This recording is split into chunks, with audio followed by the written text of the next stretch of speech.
तो मेरे सख और सखी, अगर मैं टॉक्सिक मूवी देखने के बाद जो चीज बोलना चाहता हूँ कि भाई खान सर के बाद मैंने भी 8-10 राउंड देखे हैं। 10 मिनट में ऐसा लगा कि जैसे अफरा तफरी होके रख दिया यहाँ पर।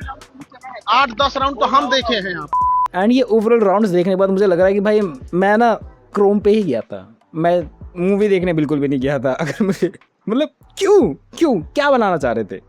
एंड मैं कहूँ डेफिनेटली ऐसी बात बिल्कुल भी नहीं है कि भाई इन्होंने मूवी बिल्कुल ही कचरा बना दी है। मैं इस बात से काइंड ऑफ रिलेट करूँगा कि इन्होंने कहीं हद तक स्टोरी में एफर्ट डालने का तो बहुत प्रयास किया कि भाई यहाँ एफर्ट डालेंगे एंड इससे ना ओवरऑल मूवी में जान आ जाएगी, ये कैरेक्टर को लेंगे, इस वजह से मूवी में ओवरऑल डेप्थनेस नजर आएगी। बट तुम लोग कैरेक्टर को ले रहे हो, तुम लोग उसकी बैकग्राउंड स्टोरी दो, तुम लोग बताओ कि भाई वो बंदे आए क्यों हैं। मेरे को ना सबसे ज्यादा दुख इस बात से लगता है, जो भी इंडियन मूवी में देख रहा हूँ उसके अंदर बेसिक फ्लॉस है। मैं उस वाले फ्लॉस की बात ही नहीं कर रहा कि भाई तुम्हारी स्टोरी के अंदर कमियां है, तुम्हारी स्टोरी ही नहीं है। मैं कब तक उन कमियों को फिगर आउट करते रहूंगा कि भाई तुम्हारी बेसिक प्लॉट्स में गड़बड़ी है, तुम्हारा बैकग्राउंड म्यूजिक के हिसाब से नहीं है, तुम्हारे ओवरऑल जो सिनेमैटिक लुक तुम लोगों ने प्रदान कराने की कोशिश करी गई थी उस सिनेमैटिक लुक्स में ओवर एक्सपोजर हो रहा है, वो लाइटनिंग जो है वो ढंग से मैनेज नहीं हो पा रही तुमसे। एंड ओवरऑल जो तुम लोगों ने कलर कलेक्शन करा काइंड ऑफ अच्छा लगता है, सिनेमैटोग्राफी काफी हद तक अच्छी लगती है, लेकिन कहीं की जगह पे वो ओवर एक्सपोज है। क्यों है? ये तो बेसिक थिंग है। एंड उससे भी बेसिक थिंग है कि स्टोरी एक लय में चल रही, एक लय में अगर ये स्टोरी चलती तो काफी हद तक ये दूर से बेटर नजर आ रही है कि भाई हाँ एंडिंग का सीन देख के मैं अंदर से खुश हूँ कि भाई कुछ एफर्ट डाले गए हैं। बट मैं कहूँ कि अगर तुम लोग को सच में ये मूवी देखने जानी है, मैं एक बात बताता हूँ तुम लोग को, तुम ना मूवी की टिकट बुक करो एंड इंटरवल के बाद जाना। तुम लोग को मूवी काफी ज्यादा पसंद आएगी इंटरवल के बाद से। तुम लोग को ओवरऑल बैक स्टोरी अपने आप ही तुम लोगों ने ट्रेलर में टीजर में जो एज्यूम करी थी वही है बस। उसके बाद तुम लोग जाना इंटरवल के बाद एंड अपना पैसे वसूल कर लेना, अपना टाइम वेस्ट मत करना। अगर तुम लोगों को मतलब अपनी मेंटल पीस बचानी है तो ऐसा कर सकते हो। बाय द वे मेरे को लगा कि भाई ये सेंस बना रहा कहीं हद तक कि लास्ट का 1 घंटा कहीं हद तक तुम लोग को एंगेज भी रखता है, भले स्टोरी में सेंसनेस थोड़ी बहुत आ जाती है, भले स्टोरी पूरी ही नॉनसेंस वाइज चलती है एंड कहाँ से कहाँ तक कनेक्ट होती है तुम लोगों को कोई भी अंदाजा नहीं देती है। बट मैं कहूँ कि हाँ आधी मूवी काइंड ऑफ तुम लोगों को वो सेंस बनाएगी कि भाई शुरू के हिसाब से तो काफी बेटर कर। और एक होता है ना सेंसिबल तरीका दिखाने का, वो कहीं भी नजर नहीं आता है। लाइक बात लिख चले 1947 से ये स्टोरी चलते हुए आ रही है एंड तुम लोगों को शुरू में दिख जाता है कि 1947 से स्टार्टिंग हो रही। मेरे को एक बात बताओ, तुम लोगों ने एक ही बार टाइमर दिखाया कि 1947 से स्टोरी चल रही है एंड ये स्टोरी इतनी ज्यादा आगे कहाँ तक पड़ी है, किस टाइमलाइन की स्टोरी वो दिखा रहे हैं तुम लोग को, उसके बाद नहीं दिखाना था। वो कहीं भी वो गायब हो जाता कि भाई आगे स्टोरी कहाँ गई कैसे गई हम लोग को खुद नहीं पता। एंड ऑल्सो 1947 में लोग ऐसे हेयर कट होते थे, वाओ यार उस टाइम के लोग कितने कूल हुआ करते थे।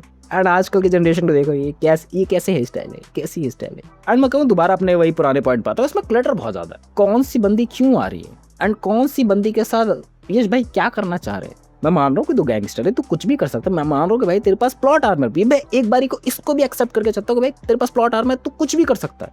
लेकिन क्यों? लाइक तू ओवरऑल किस एरिया को कवर अप कर रहा है, तू किस पे कब्जा करना चाह रहा है। एंड मैं एक जो स्टोरी बना के अपने दिमाग में चल रहा था कि भाई एज अ स्टार्टिंग में कि ये 1947 की जो स्टोरी बता रहे हैं ये शायद से दाऊद वगैरह का अगर सिनेरियो दिखाते काफी ज्यादा बेटर जा सकता था and story kind of relatable भी लगती है एंड तुम्हारे पास एक स्टोरी बनी बनाई ऑलरेडी है, तुम्हें सिर्फ काम करना रहता। बट नहीं, ये कहीं और ही गए हैं एंड उस टाइम के माफिया ग्रुप्स के अराउंड ऑफ स्टोरी चलाना चाहते थे जितना तक मैं समझ पाया हूँ, बट ये समझ नहीं पाए कि किस एक्सपेक्ट को ज्यादा कवर अप करना है कि लाइक उस माफिया वाले वर्ल्ड को कि माफिया वर्ल्ड कितना ज्यादा कूल है, कितना ज्यादा फैंटास्टिक है, उसको ग्लोरीफाई करके दिखाना है, या फिर सब चीजों के ओवरऑल कंक्लूजन से मेरे मेंटल प्रेशर के हिसाब से फक्ड अप हो कि वो चीज दिखानी है। अगर वो चीज बताते तो काफी हद तक मतलब रिलेटेबल लगता, लेकिन नहीं, हम लोगों को लास्ट के 1 घंटे में कुछ जगह कंक्लूजन मिलता है कि भाई हाँ स्टोरी किस हिसाब से चल रही थी थोड़ी बहुत। एंड मैं कहूँ जो बिल्डअप है शुरू मुझे लग रहा था कि काफ़ी अच्छा है कि भाई बिल्डअप इतना ज़्यादा लंबा चौड़ा दे रहे हैं, 1-2 घंटे का बिल्डअप दिया जा रहा है पूरे कैरेक्टर को, तो कैरेक्टर आर्क होगा, कैरेक्टर में ओवरऑल वो है ना कि डेवलपमेंट आता है धीरे धीरे करके कि चीज़ें चेंजेस होती है। भाई मैं इमोशंस भी फील आउट कर रहा हूँ, मैं वैसा बंदा नहीं था वैसा बंदा बन चुका हूँ एंड ऑल्सो मैं किस तरीके से चीज़ें पुल ऑफ कर रहा हूँ मुझे पता होना चाहिए। लाइक बात लेकर चले भाई यश की बहन का ओवरऑल सिनेरियो दिखाया जाता है, काफ़ी ज़्यादा बेटर लगा। लिटरली बता रहा हूँ, मेरे को पूरी मूवी के अंदर यश का सिनेरियो बेटर लगा एंड एंडिंग मेरे को काइंड ऑफ फैंटास्टिक लगी कि भाई हाँ कुछ एफर्ट दिए गए। बट अपार्ट फ्रॉम जैसे उसका बहन का सिनेरियो रहता है ऐसे बचपन में एंड जैसे उसने बचपन काटा रहता है, उसके वो इम्पैक्ट बड़े होके भी नजर आते हैं कि भाई वो रुथलेस है, वो टॉक्सिक है उस काइंड ऑफ। बट फिर इतना बड़ा बिल्डअप देने की क्या जरूरत है जब उस कैरेक्टर की ओवरऑल कुछ जनरी ही नहीं है। उसकी जनरी ये है कि सिर्फ बस वो अपनी शरीर की भूख मिटा रहा है। उसकी जनरी ये है कि भाई ओवरऑल सब चीज़ों पे कब्जा करना चाह रहा है, लेकिन कहाँ करना चाह रहा है उसको खुद को अंदाजा नहीं। वो सबको मार रहा है, लेकिन क्यों मार रहा है, क्या होगा उसको मारने के बाद। लाइक तुम लोगों ने इतने सारे गैंगस्टर खड़े कर दिए, कौन कौन है भाई, मैं तो नाम भी भूल गया, और क्यों खड़े करे गए। जब ओवरऑल उसका कुछ उस एरिया में इम्पैक्ट भी है ये नज़र नहीं आ रहा। एंड ऑल्सो अगर तुम लोग स्मगलिंग वगैरह चीज़ें कर रहे हो, ड्रग से इधर उधर कर रहे हो, उससे क्या इम्पैक्ट आ रहा है। एंड तुम्हारे वर्ल्ड में क्या पुलिस एग्जिस्ट नहीं करती है? मतलब ये लॉजिकल थिंकिंग बेसिक वाली है। लाइक अगर तुम लोग सिर्फ ये देखना चाह रहे हो कि नॉनसेंस वाइज कितनी ज़्यादा वियर्ड चीज़ दिखा सकते हैं एंड मेरे को दिमाग नहीं लगाना स्टोरी में, सिर्फ मेरे को स्टोरी चलते रहने देना है, तो शायद से तुम लोगों के लिए मूवी हो सकती है। बट वो है ना कि हम लोगों ने अपनी रियल लाइफ ग्राउंडेड स्टोरी देखी है एंड बैक एंड में जो भी हम लोगों ने स्टोरी देखी है, मतलब बैक एंड में बात करो, पास में हम लोगों ने जो भी स्टोरीज देखी है उसमें एक बेस है एंड कैसे गैंगस्टर की इवॉल्वमेंट होती है ओवरऑल। समझ पा रहे हो क्या कहना चाह रहा हूँ, जो भी 1947 के राउंड ऑफ सिनेरियो चले थे। बट मूवी पता नहीं कहाँ कौन से डायरेक्शन में जाती है। एंड ऑल्सो मूवी सिद्धार्थ को बहुत ज़्यादा रुला के जाती है। भाई मेरे को एक डायरेक्शन में ऐसा लग रहा है ना कि मैं देख रहा हूँ कि टॉक्सिक मूवी ओवरऑल रिलीज हुई है एंड दूसरी तरफ मैं देख रहा हूँ भाई वन मूवी का ओवरऑल टीजर लॉन्च हुआ है। ऐसा कैसे? कुछ तो है, कुछ मुझे अंदर ही अंदर ही बहुत ज़्यादा लग रहा है कुछ तो है।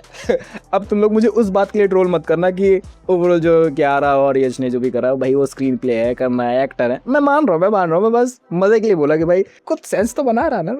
खान सर ने भी बनाया था, मैं भी बना रहा हूँ कि भाई मैंने भी देखी 8-10 राउंड, तो लग रहा है वो सिनेरियो में। एंड मैं दो चीज़ों को थोड़ा सा और कवर करना चाहता हूँ कि भाई ये लोग इंटरनेशनल मार्केट में जाना चाह रहे थे। आई थिंक तुम लोगों का डिसीजन बहुत ज़्यादा गलत है। इन्होंने आई थिंक इंग्लिश डब भी निकाला था। भाई साहब अगर तुम लोग इस हिसाब से ओवरऑल इंटरनेशनल मार्केट में जाना चाह रहे हो, मेरे एक सिंपल सा दोबारा सा लॉजिक है कि तुम्हारे बेसिक्स क्लियर है ही। बेसिक क्या है, स्टोरी क्लियर है, किस डायरेक्शन में जा रही है वो क्लियर नहीं है। एट द कंक्लूजन क्या एंटरटेनमेंट है एंड ओवरऑल क्या है, कौन से जॉनर का राउंड ऑफ ईयर रिलाई करते तुम लोग को खुद नहीं पता है, तो तुम लोग इसको इंटरनेशनल लेके जाना चाह रहे हो। भाई हिम्मत की दाद देनी पड़ेगी। सच बता रहा हूँ कि भाई मौत आ जाए बस ऐसा गूदा ना आए कि भाई मैं इंटरनेशनल लेके जाऊंगा, वो भी ऐसी मूवी। एंड अगर मैं सेकंड सीन की बात लेके चलूँ तो ओवरऑल जो राया का बेटा है, मैं स्पॉइल नहीं करूँगा, राया का जो बेटा है ओवरऑल जो उसके ट्रांसफॉर्मेशन है काफ़ी ज़्यादा बेटर है, काफ़ी ज़्यादा। लाइक तुम लोगों को यकीन नहीं होगा कि भाई वो यश भाई है सामने और उनका मतलब एनर्जी लगती है ओवरऑल सीन में एंड एफर्ट डाले के है उस सीन के अंदर। लिटरली बता रहा हूँ कि भाई हाँ, तभी मैं कह रहा हूँ कि आधी ज़्यादा मूवी खत्म हो जाती है जब आता है ओवरऑल उसका टिकट है, आई थिंक उसके बेटे का नाम, फाड़ लेवल की एक्टिंग भी एंड एफर्ट भी एंड ओवरऑल उसका ट्रांसफॉर्मेशन भी लगता है कि भाई कुछ काम करने आया है वो बंदा। एंड एंडिंग के ऊपर तो एक सेपरेट मैं कुछ बनाने की सोच रहा हूँ कि भाई एंडिंग इसकी किस हिसाब से गई। मैं तुम लोग को थोड़ा सा भी स्पॉइलर नहीं देना चाहता हूँ क्योंकि मूवी ओवरऑल तुम लोगों को कुछ तो एंटरटेन करके जाए, दैट्स वाई मैं तुम लोगों को कुछ भी नहीं बता रहा हूँ।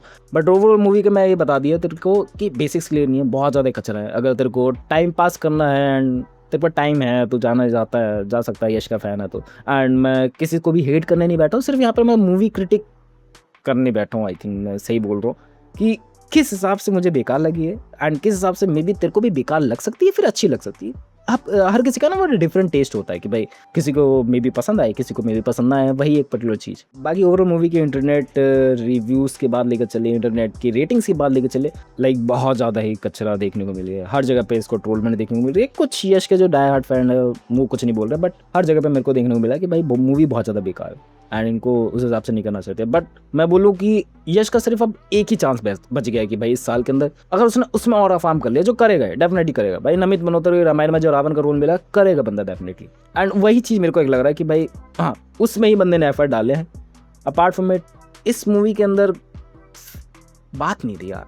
मतलब ओवरऑल जो मैं कहूँ, मैंने पास में जब ओवरऑल इसका इवेंट वगैरह चल रहा था ना, मैंने बोला था कि भाई बहुत सारे लोग ना उस टाइम पे बिक गए।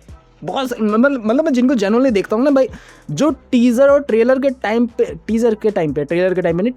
कुछ उल्टा सीधा बोल रहे थे।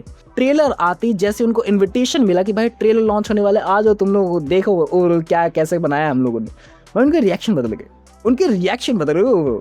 एंड जब ओवरऑल मूवी आई तो काइंड ऑफ उनको बुरा बोलना ही पड़ा, वरना उनकी ऑडियंस उनको बहुत बुरी तरीके से गाली देने वाली थी, क्योंकि इन्होंने पेड रिव्यूज़ कराए हैं।